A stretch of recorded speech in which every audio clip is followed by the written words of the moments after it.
Hello friends, hi.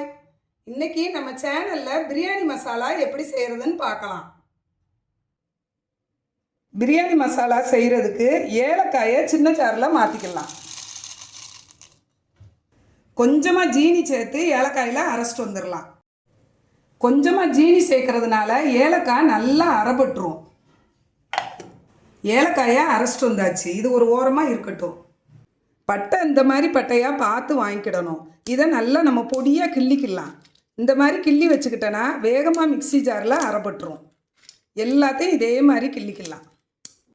பட்டையை நல்லா பொடியாக ஒடிச்சாச்சு. இதை நம்ம மிக்சி ஜாருக்கு மாற்றிக்கலாம். கிராம்பையும் மிக்சி ஜாருக்கு மாற்றிக்கலாம். பட்டையும் கிராம்பையும் அரைச்சிட்டு வந்துடலாம். பட்டையும் கிராம்பும் அரைச்சிட்டு வந்தாச்சு. ஏலக்காயை ஏற்கனவே பொடி பண்ணி வச்சுருக்குறோம். இதையும் சேர்த்துக்கலாம். பிரியாணி மசாலா கெட்டு போகாமல் இருக்கிறதுக்காக கொஞ்சமாக கல்லுப்பு சேர்த்துக்கலாம். எல்லாத்தையும் நல்லா அரைச்சிட்டு வந்துடலாம். எல்லாத்தையும் நல்லா அரைச்சிட்டு வந்தாச்சு. பிரியாணி மசாலா வாசம் சூப்பராக இருக்குது.